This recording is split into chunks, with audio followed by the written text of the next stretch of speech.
નમસ્કાર વિદ્યાર્થી મિત્રો, આજે આપણે ધોરણ 9 માં જે આપણું ચેપ્ટર નંબર 8 છે ચતુષ્કોણ, એનો સ્વાધ્યાય 8.1 એનો પહેલો દાખલો જોઈશું. જેમાં છે કે જો સમાંતર બાજુ ચતુષ્કોણના વિકર્ણો સમાન હોય તો અહીંયા આખો આ ચતુષ્કોણ એબીસીડી સમાંતર બાજુ ચતુષ્કોણ છે ને એના વિકર્ણો એસી અને બીડી કેવા છે? સમાન છે. તો દર્શાવો કે તે લંબચોરસ છે. તો આપણે અહીંયા લખીએ કે પહેલું કે સમાંતર બાજુ ચતુષ્કોણ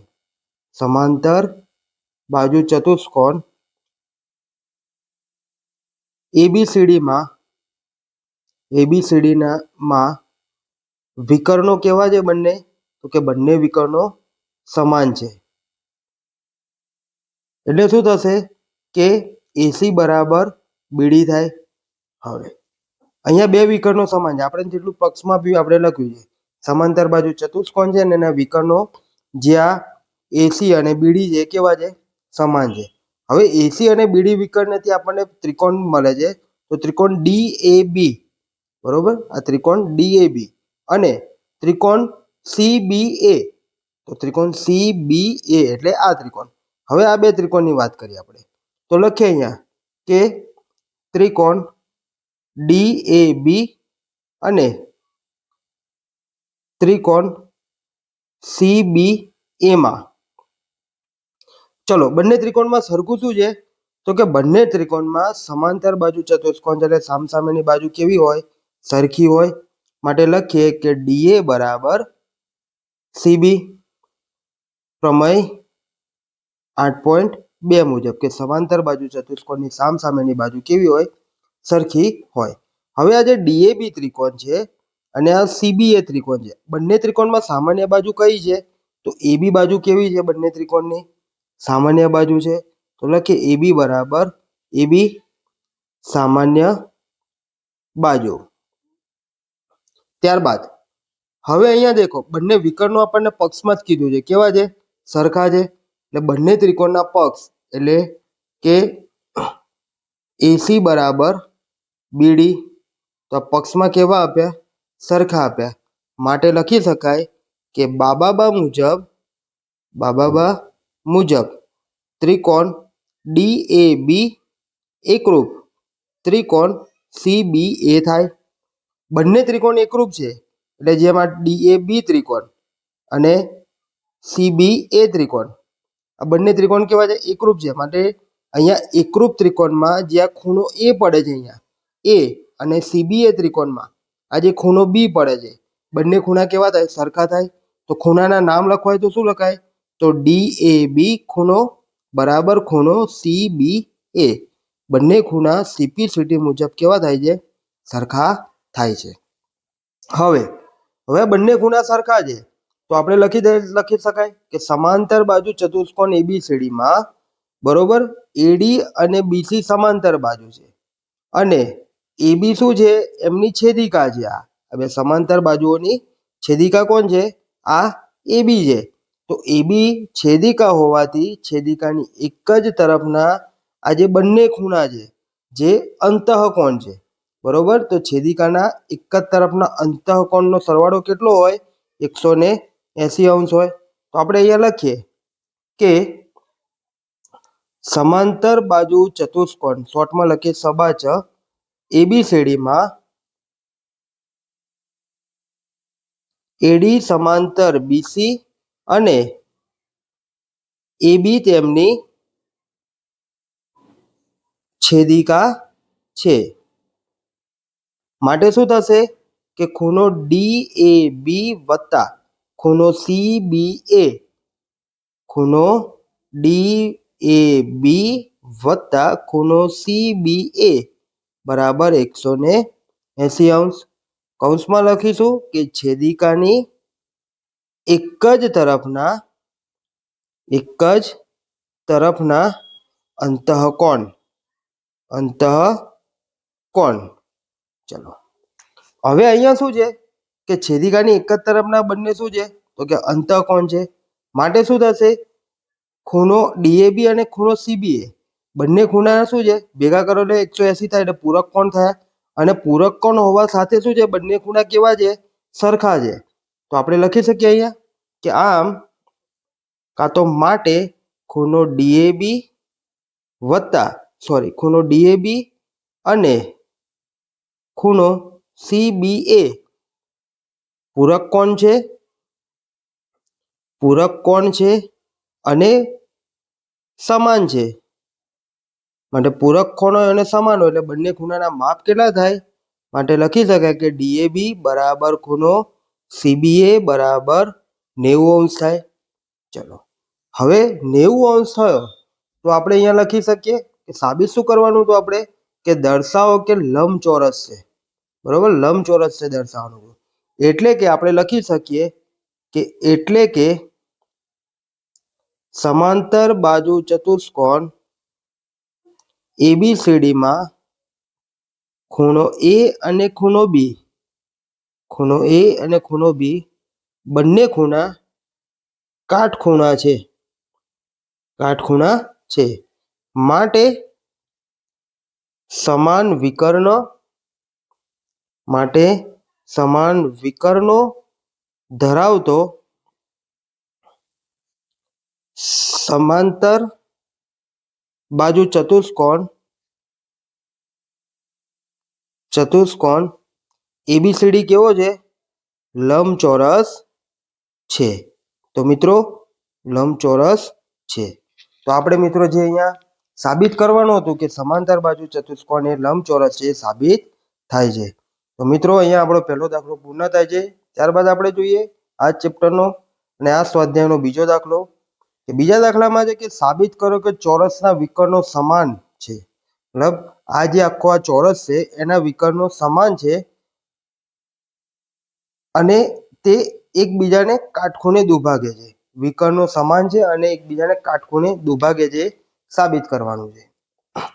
તો આપણે જોઈએ અહીંયા કે પહેલું તો આપણને શું આપ્યું કે ચતુષ્કોણ જે છે અથવા ચોરસ છે, ચોરસનું નામ શું છે તો કે ABCD. એ આપેલ શું છે?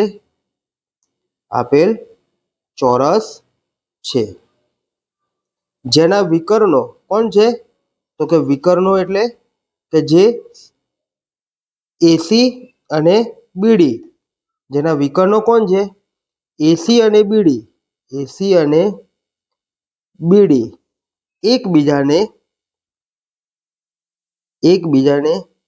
M માં છેદે છે અથવા બિંદુ M માં છેદે છે.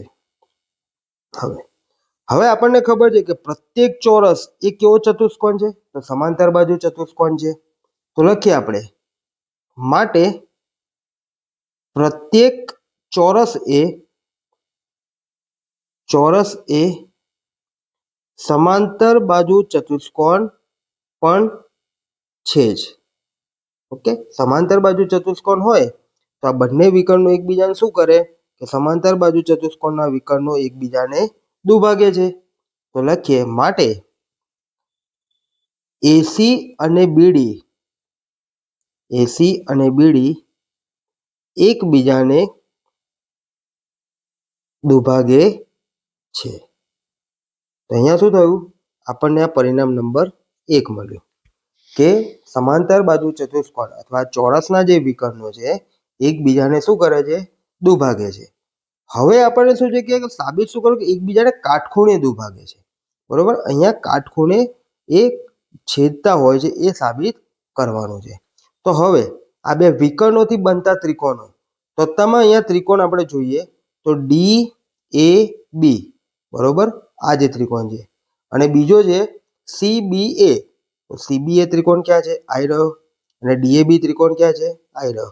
તો આ બંને ત્રિકોણમાં તો લખીએ ત્રિકોણ DAB અને ત્રિકોણ CBA માં ચલો ચોરસની ચારે બાજુ કેવી હોય તો કે સમાન હોય. તો માટે શું થશે? DA અને BC કેવા થશે? સરખા થશે.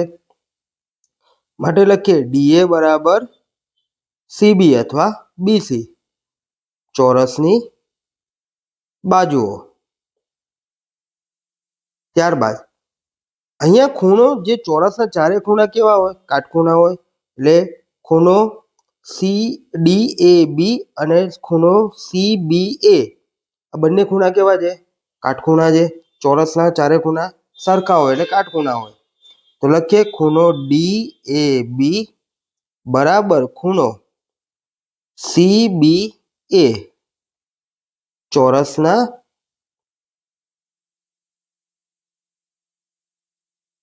કાટખૂણા, બરાબર, ચોરસના ખૂણા કાટખૂણા હોવાથી. હવે આ બંને જે ત્રિકોણ બન્યા DAB અને CBA બંને ત્રિકોણમાં આ જે બાજુ છે AB એ કેવી છે? સામાન્ય બાજુ છે. તો લખીએ કે AB બરાબર AB. અહીંયા લખશું આપણે કે સામાન્ય બાજુ. તો આટલું થયું મિત્રો. હવે બાખુબા મુજબ, બરોબર, બાજુ આ બાજુ થઈ, આ ખૂણો થયો અને આ બાજુ, માટે બાખુબા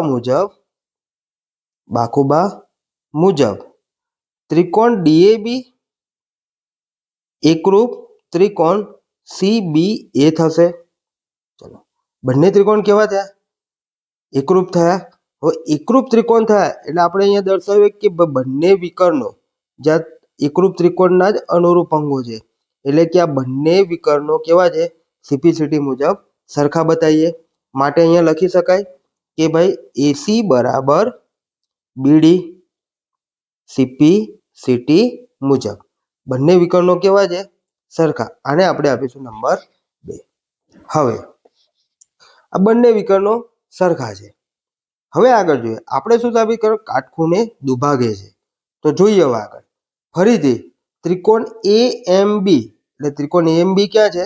આવી રહ્યો, બરોબર, અને ત્રિકોણ CMB એટલે આ ત્રિકોણ AMB ત્રિકોણ અને CMB ત્રિકોણ, બરોબર. AMB ત્રિકોણ એટલે આ થયો અને CMB ત્રિકોણ એટલે આ ત્રિકોણ થયો. આ બંને ત્રિકોણમાં લખીએ આપણે કે હવે ત્રિકોણ AMB અને ત્રિકોણ CMB માં, ચલો બંને ત્રિકોણમાં શું શું સરખું છે? તો બંને ત્રિકોણમાં AM અને CM કેવા છે? સરખા છે. કેમ સરખા છે? કારણ કે આપણે અહીંયા સાબિત કર્યું કે AC અને BD એકબીજાને શું કરે છે? દુભાગે છે. તો લખીએ કે AM બરાબર CM, કૌંસમાં લખવાનું કે BD એ AC ને M માં દુભાગે છે. ચલો, હવે અહીંયા દેખો આ જે BM છે એ આ ત્રિકોણ માટે પણ છે અને આ BM છે આ ત્રિકોણ માટે પણ છે, એટલે બંને બાજુ સામાન્ય થઈ. માટે લખશું કે BM બરાબર BM, કૌંસમાં લખીશું સામાન્ય બાજુ. ત્યારબાદ આગળ જોઈએ, હજુ શું છે કે બંને ત્રિકોણ માટે, બરોબર, આ ત્રિકોણ AMB અને ત્રિકોણ CMB માં, AMB અને CMB માં આ જે AB અને આ જે છે BC બાજુ, AB અને BC એ ચોરસની જ બાજુઓ છે. તો બંને ચોરસની ચારે બાજુ તો કેવી હોય? સરખી હોય. એટલે AB બરાબર BC થશે. AB બરાબર BC, કૌંસમાં લખશું કે ચોરસની જ બાજુઓ. માટે શું થશે કે ત્રણેય બાજુઓ એટલે બાબા મુજબ શું થશે કે ત્રિકોણ AMB એકરૂપ ત્રિકોણ CMB થાય. માટે બંને ત્રિકોણ એકરૂપ છે, બરોબર. આ બંને ત્રિકોણ એકરૂપ છે એટલે આપણે દર્શાવી શકીએ કે ખૂણો AMB અને ખૂણો CMB બંને CPCT મુજબ કેવા છે? સરખા થશે. તો લખીશું કે ખૂણો AMB બરાબર ખૂણો CMB CPCT મુજબ કેવા છે? સરખા છે. તો તમે આ બંને ખૂણા કેવા થઈ ગયા? સરખા થઈ ગયા. પરંતુ શું છે, આ આખી AC રેખા છે અને એમાં આ BM છે, એનાથી બનતા બંને ખૂણા એટલે આખો રૈખિક જોડનો ખૂણો થશે. તો લખીએ પરંતુ ખૂણો AMB અને ખૂણો CMB બંને ખૂણા શાના જ ખૂણા છે? તો કે રૈખિક જોડના ખૂણા છે. હવે રૈખિક જોડના ખૂણા હોય એટલે બંનેનો સરવાળો કેટલો થાય? તો કે AMB વત્તા ખૂણો CMB બરાબર 180 અંશ થાય. હવે શું છે એએમબી અને સીએમબી ના માપ કેવા છે અહીંયા? તો કે આ બંને માપ કેવા છે? સરખા છે.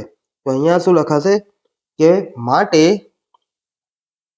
માટે ખૂણો એએમબી બરાબર ખૂણો સીએમબી બરાબર 180/2 ભાગ ઉડાડશું એટલે કેટલો જવાબ આવશે? 90°. એટલે આ બંને ખૂણાનું માપ કેટલું મળ્યું? 90° થાય. બરોબર. આને આપણે આપીશું 3 નંબર. તો અહીંયા પરિણામ 1, 2 અને 3 પરથી શું સાબિત થશે? કે લખીએ કે 1, 2 અને 3 પરથી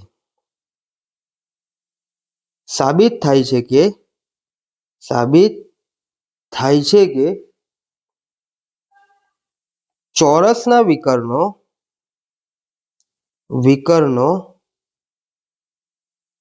સમાન છે અને તે એકબીજાને